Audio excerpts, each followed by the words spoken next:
Welcome to another inspiring message from Victory Church. We believe that God is at work right now to bring victory to your life. For more information about Victory Church, find us online at www.victorychurchnwa.com. Give Tiff a big hand.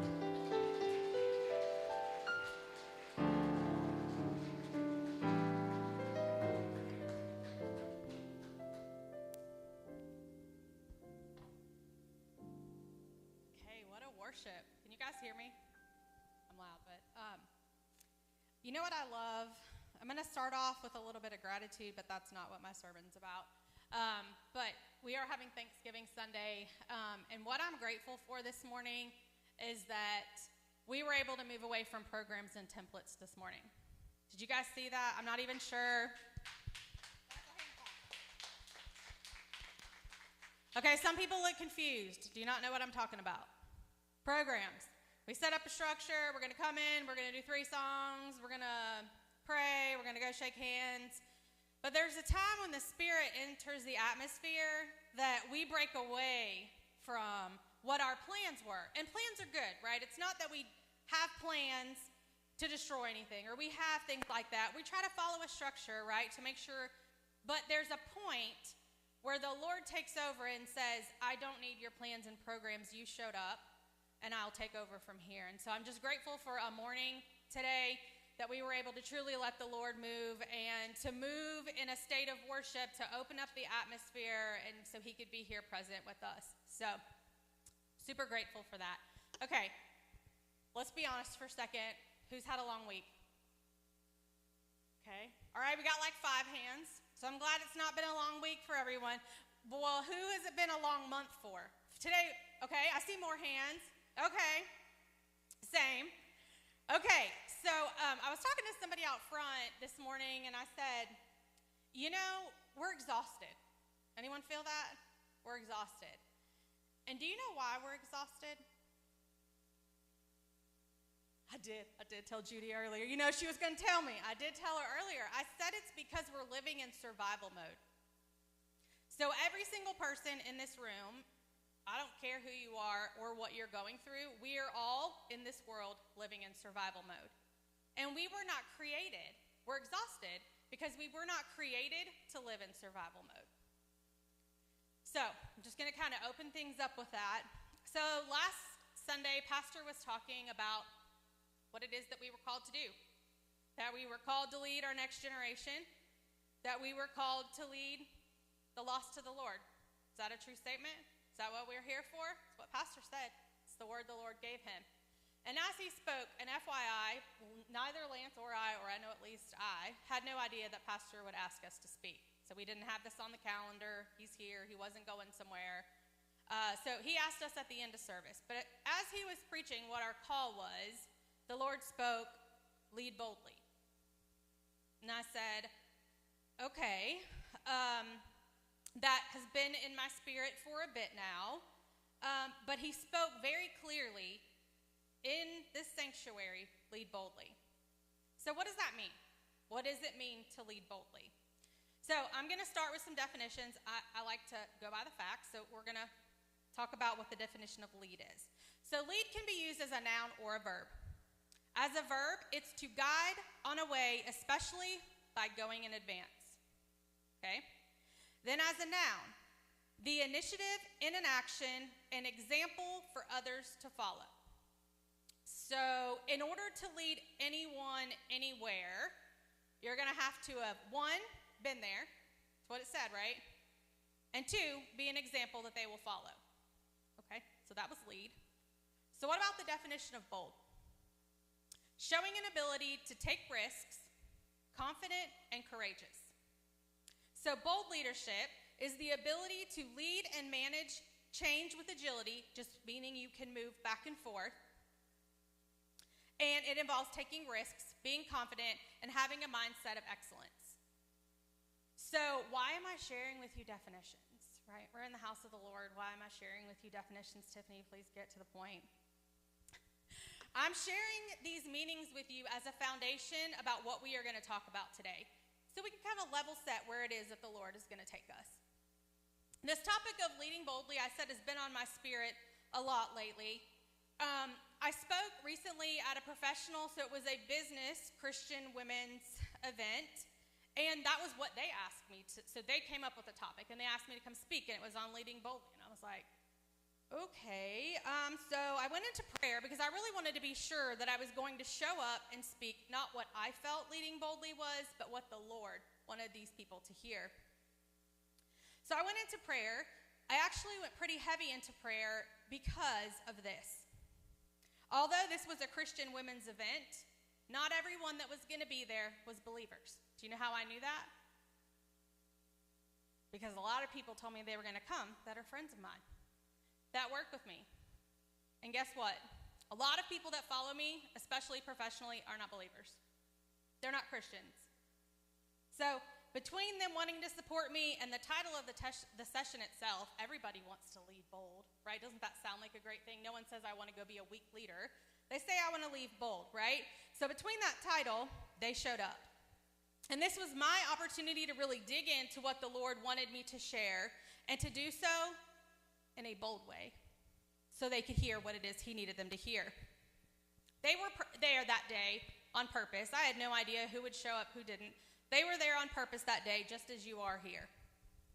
And as I worked through the word the Lord gave me last weekend, as he spoke that again in the sanctuary here, I started praying for what did he want me to share with you all today.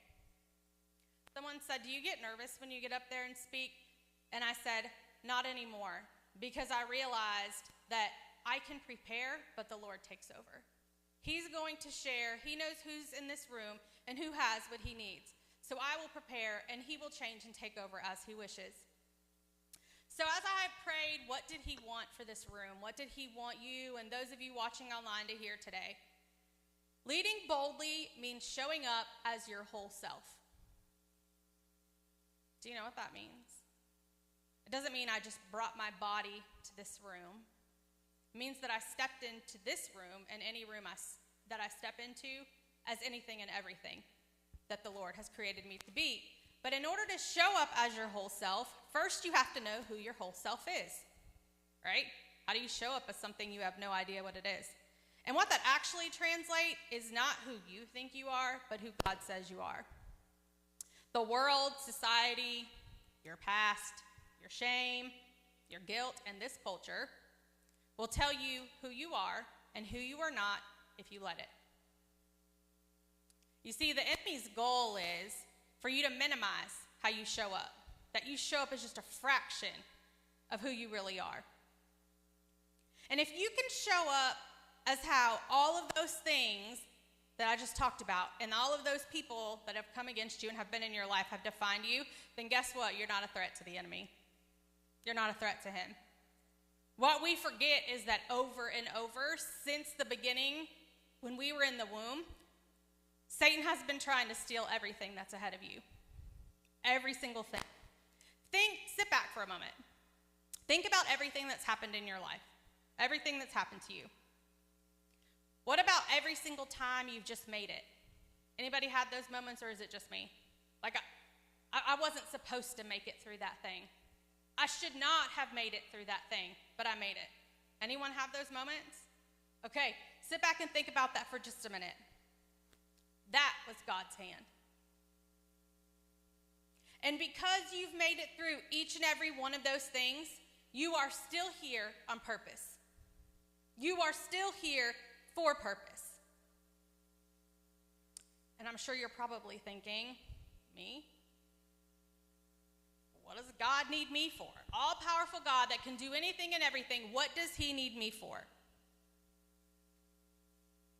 Again, that's because of how you currently see yourself.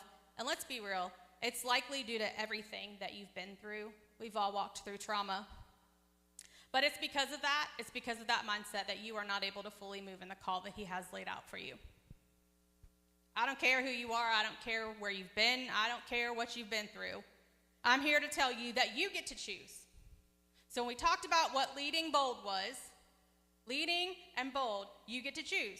Are you going to shrink down to all the things that you actually think about yourself or that others have told you? Or are you going to stand up and lead boldly as God has called you to do? Okay, so now this is the part where you're like, great, Tiffany, this sounds really good. Of course I want to serve the Lord, and of course I want to lead boldly. But now what? Okay, it's not going to be me telling you. We're going to go to the Word. So everyone, I know sometimes it takes a bit. If you have a Bible, if you have your phone, open up to the book of Esther. I'm not going to tell you which chapter yet. Just find your way there because I'm going to tell you a few things. Before we go into the Word, I'm going to first ask you to stop and open your minds. Because I can tell you, when I said the word Esther, you automatically thought what? She was a woman, right? Esther is a woman, but I'm going to ask you that as we read through these passages, to remove her gender and see Esther as a person, okay? Otherwise, you're going to think this story is for only women, or you're going to think this story is for someone other than you. So I'm going to ask you to go into this with an open mindset. The story that we're going to read through is for here, every single person in this room, and if you see her as just a woman, you're going to miss the message that God sent for you today. I'll tell you one of the most amazing things that I learned in seminary, and that's what a lot of people miss, is that before you go try to read and translate the word, you must really understand the cultural context and the author's intent. Otherwise, you just translate it to what you think it is that backs whatever agenda you have. So that being said, let me give you a little bit of backstory of what's going on in Esther. Esther was a Jew. We all know that piece. You see, being a Jew at that time was not a place of royalty, because this is after the Babylonian exile. So Persia is now the ruling power. The Jews had been exiled, and they were not politically free. They were viewed with suspicion. Anyone been viewed like that before? Like, We just had some talks in the meeting place out there this morning of kiddos in school that maybe because they look like or what their last name is get viewed a certain way. So it looks like that's not probably new. And their very existence were a threat to people. You ever felt that before? For some reason, every time you show up, there seems to be a threat of some type. Esther lived in a time where women were seen and not heard. And I know I just told you to take her gender out of it, but this is important because whether you're a man or a woman, in order for you to actually rise and lead boldly, you're going to have to understand the power of your voice and being heard. So in Esther 1, you don't have to turn there. We're going to actually end up in Esther 2. But in Esther 1, Queen Vashti's behavior had her removed as queen. Wasn't a great example to not honor your husband, so she had been removed. So now flip over to Esther 2. We're going to start in verse 7. In Esther 2, this is where Esther becomes queen. The king was now in search of a new queen, and Mordecai was Esther's cousin and brought her forward. So we're going to start in verse 7. And Mordecai had brought up Hadassah, that is Esther, his uncle's daughter, for she had neither father nor mother. The young woman was lovely and beautiful. When her father and mother died, Mordecai took her as his own daughter. We're going to go down to 9 and 10. Now the young woman pleased him, and she obtained his favor, so he readily gave beauty preparations to her besides her allowance. Then 7 choice maidservants were provided for her from the king's palace, and he moved her and her maidservants to the best place in the house of the women. Esther had not revealed her people or family, for Mordecai had charged her not to reveal it. Remember, she's a Jew. Let's go down to 12. Each young woman's turn came up to go into King Ahasuerus, and after he had completed 12 months' preparation according to the regulations for the women, for thus were the days of their preparation apportioned, 6 months with oil of myrrh, and 6 months with perfumes and preparations for beautifying women, thus prepared each young woman went to the king, and she was given whatever she desired to take with her from the women's quarters to the king's palace. Finally, we'll do 15 through 17. Now when the turn came for Esther, the daughter of Abihail, the uncle of Mordecai, who had taken her as his daughter, to go into the king, she requested but what Haggai, the king's eunuch, the custodian of the women advised. And Esther obtained favor in the sight of all who saw her. So Esther was taken to King Ahasuerus into his royal palace in the 10th month, which is the month of Tebeth, in the 7th year of his reign. The king loved Esther more than all of the other women, and she obtained grace and favor in his sight more than all of the virgins. So he set the royal crown upon her head and made her queen instead of Vashti. So even as a Jew, we just talked about how Jews were viewed, in the midst of an exile, Esther was given favor to be the wife of the king. You see, this was one of those moments. You know, there are some moments that take place that could only be God.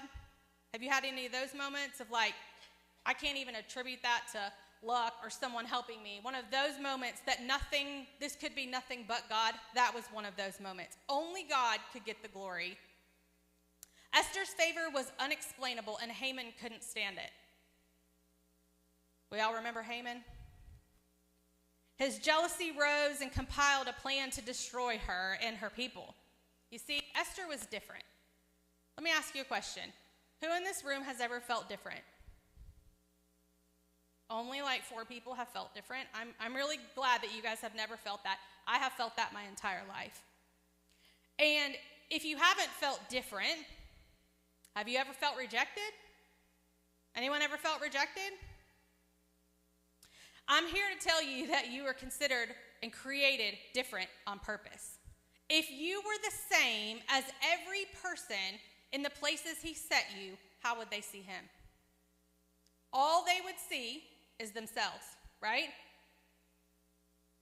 How would you stand out? How would you be seen if you were like every single person in the really hard places that he set you? What would they see as him?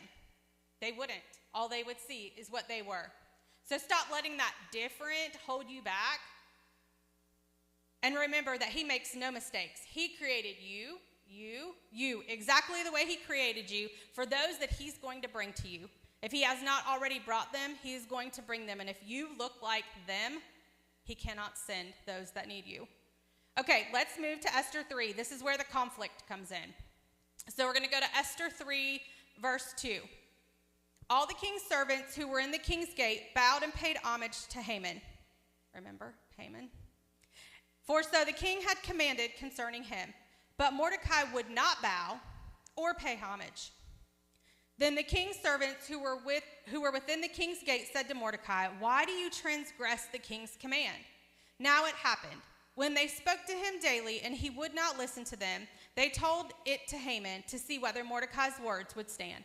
For Mordecai had told them he was a Jew. When Haman saw that Mordecai did not bow or pay homage to him, Haman was filled with wrath.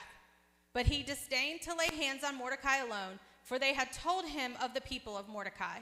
Instead, Haman sought to destroy all of the Jews who were throughout the kingdom of Ahasuerus and the people of Mordecai. Then Haman said, we're going to jump down to 8. Then Haman said to King Ahasuerus, "There is a certain people scattered and dispersed among the people in all the provinces of your kingdom. Their laws are different from all the other peoples. You hear the different? They were different, and they do not keep the king's laws. Therefore, it is not fitting for the king to let them remain.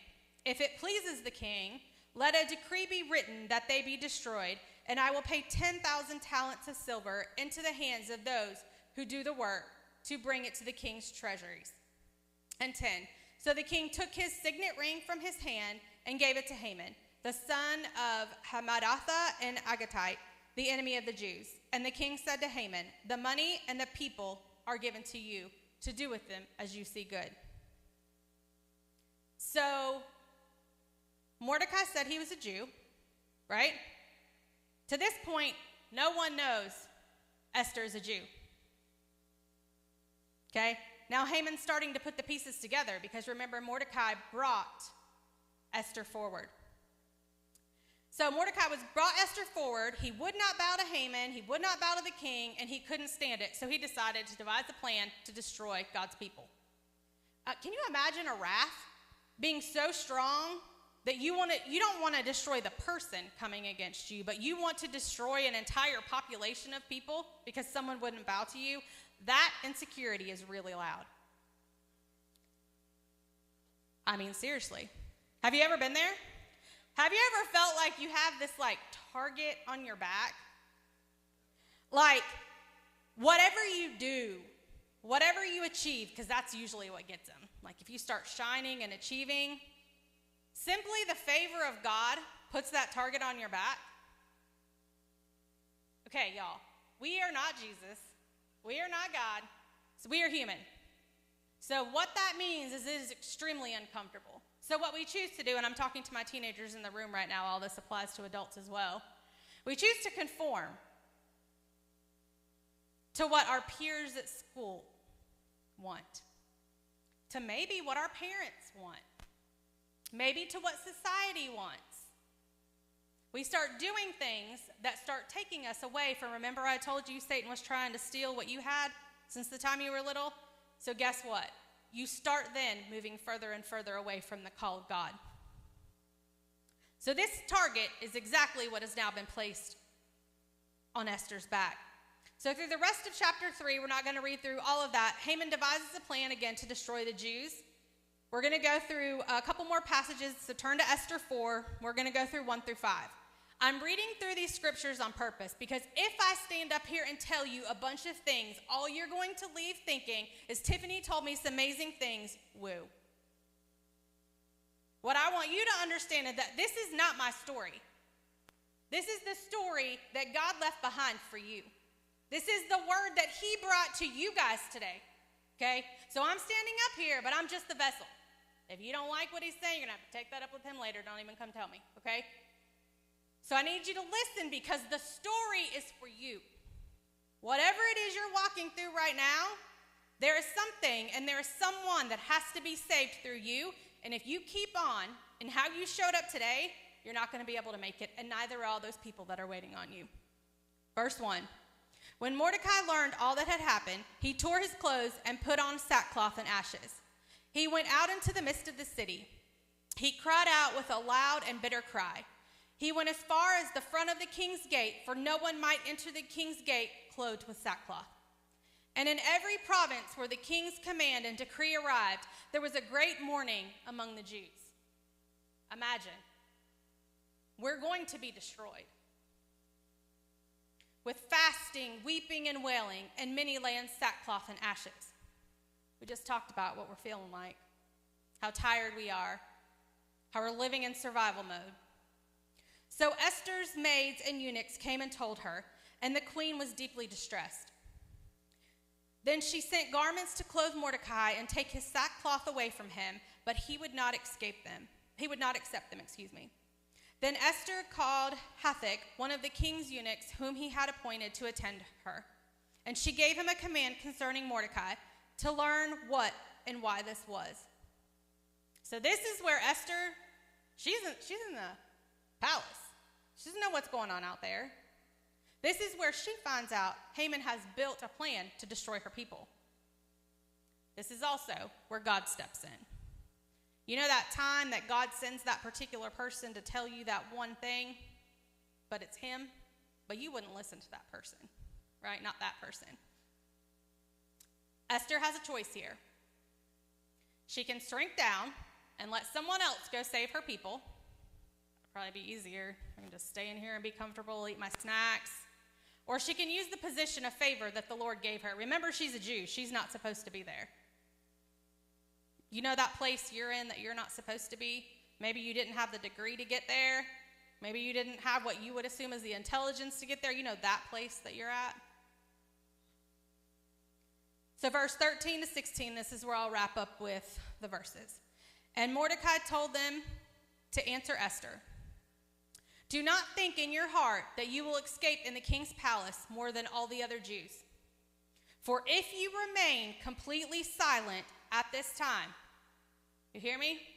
If you remain, I'm not talking to Esther, I'm talking to you, completely silent at this time, relief and deliverance will arise from the Jews from another place, but you and your father's house will perish. You and your father's house will perish. Yet who knows whether you have come to the kingdom for such a time as this, that one little piece that we all remember. But what I wanted you to remember and understand is there's so much more than the moment Esther was called. There's an entire story. There's an entire population of people dying. That is not just from the Bible. Do y'all not see that when you leave this building? Do you not know that those are the times that we're living in? Then Esther in verse 15 told them to reply to Mordecai, go gather all the Jews who are present in Shushan and fast for me. Neither eat nor drink for 3 days, night or day. My maids and I will fast likewise. And I so will go to the king, which is against the law. And if I perish, I perish. That is bold.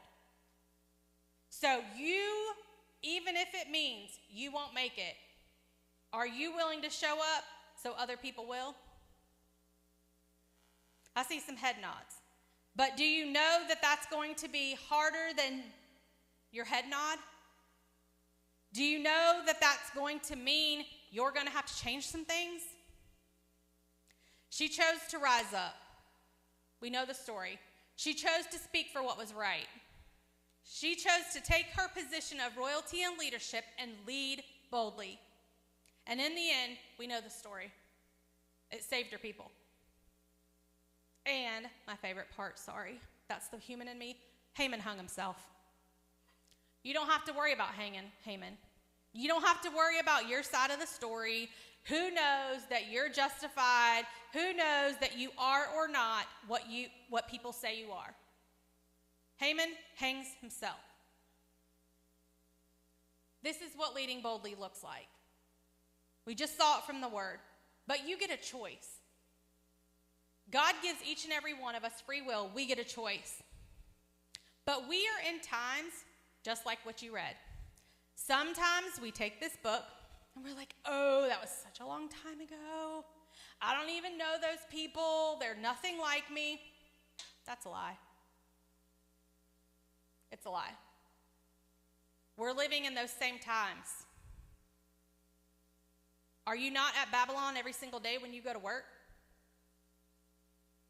We're in those same times. People are dying every single day, and I'm not even talking about physical deaths.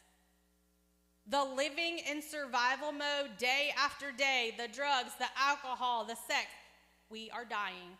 Our people are dying. We get up, we go to work, we complain about our jobs. If you're feeling guilty, I'm sorry. I might be right now too. We complain about our jobs. We complain about being broke.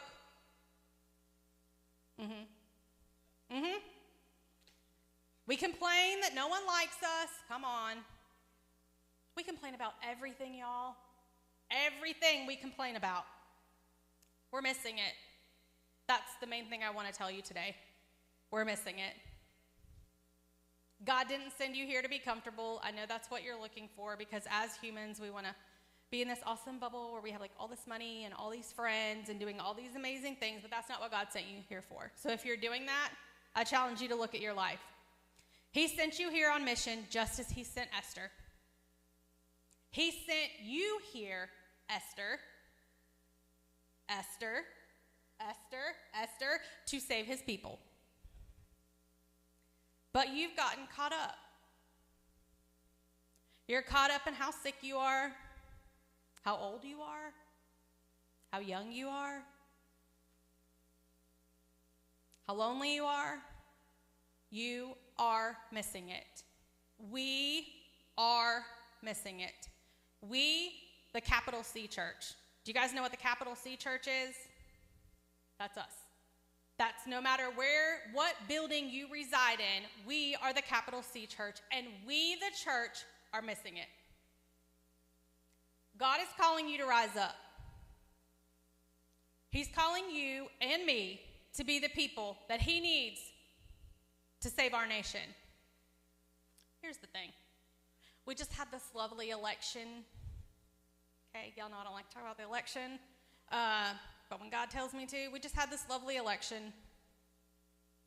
But I'm here to tell you that if you're out here putting your bets and the responsibilities on the president and leadership that have been elected to save this nation, when he's calling you, it's going to fail.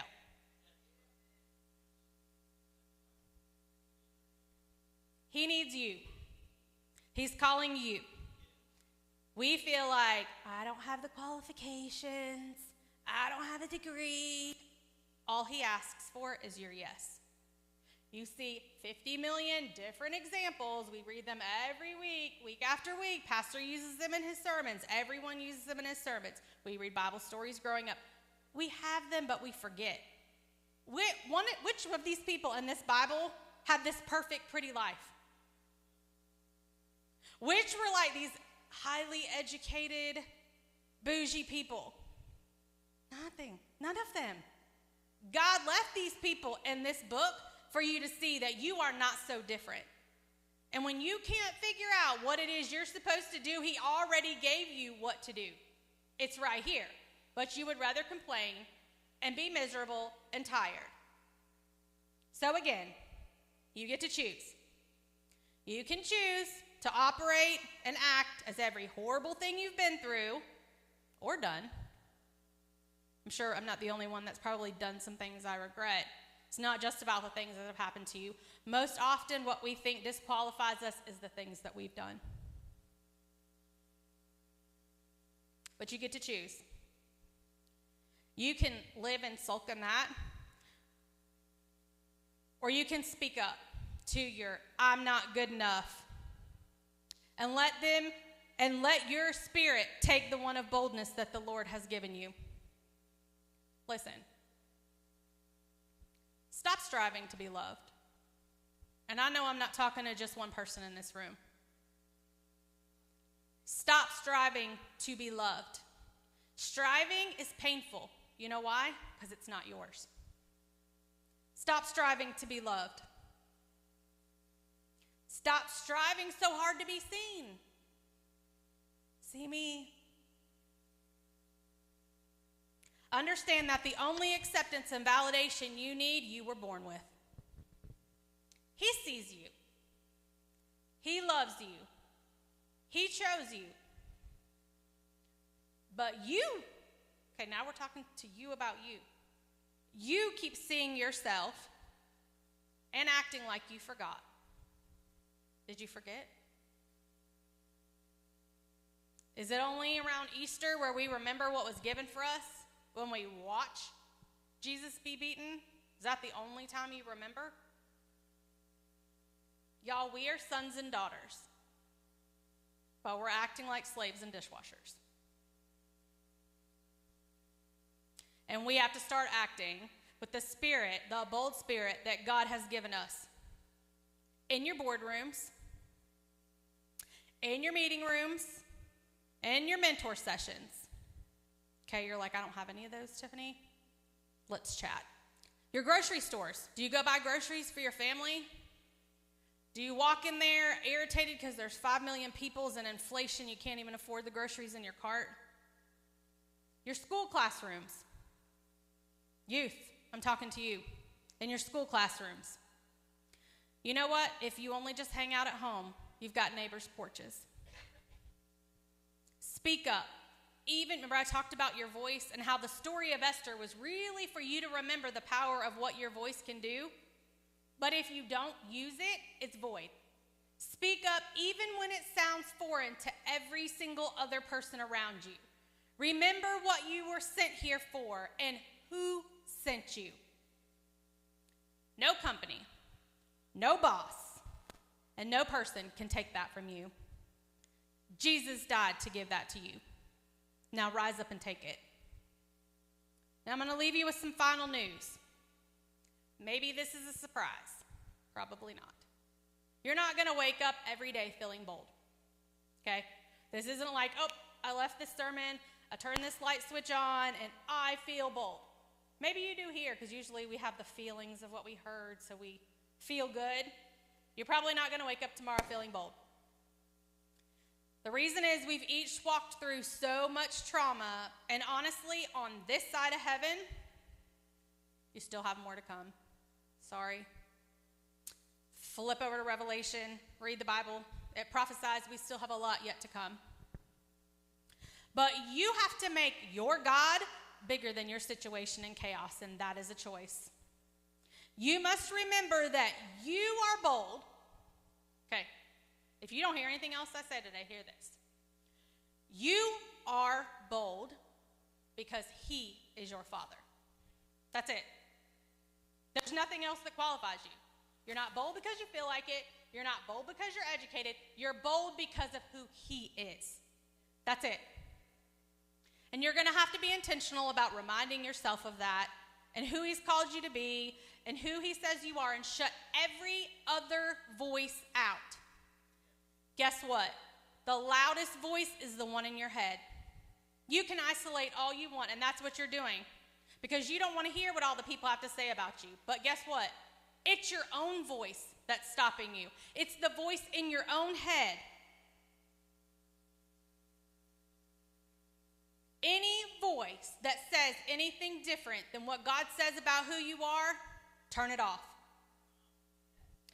The thoughts are going to continue to come in. Again, we're not in some magic potion. We're going to leave here. We're never going to think all the horrible thoughts that we think or all the unloving things that we think about ourselves. It's not going to happen. But the difference is that when it happens, you get to push it out. You get to speak what the truth is over your life. You get to speak with the truth of what God says about you versus what your own voice or other voices are telling you. And most importantly, y'all know I'm never going to stop talking about a community. Surround yourself with a healthy community that on the days you can't remember, there's someone there to remind you. No matter how much you want to isolate and not talk to anyone, someone's still going to text you or stop by your house. And let it be the person that reminds you who God says you are, not the person that invites you to the club. I know I see some teenagers in here. Y'all hear me? This is for y'all. I was actually going to make y'all come sit on the front, not make, because I love y'all. But I was actually going to say all teenagers come to the front row, but then I saw several here, and I didn't want to make anyone uncomfortable. But the reason I'm saying that is, here's the deal, y'all. I'm talking to you, but everything that you do and do not do impacts this next generation. They're watching you. They're watching me. So what are they watching you do? What are your teenagers or your grandkids watching you do? Are you showing up and complaining everywhere about how you don't like the music, or it's too hot, or it's too cold? What are they watching? Are they watching you lead boldly? Are they watching you use your voice even when you don't want to? If so, why are you if they're not, why are you expecting them to do it? Y'all, the world is taking our kids. So in case you don't know, the world is taking our kids. They're sitting in this room.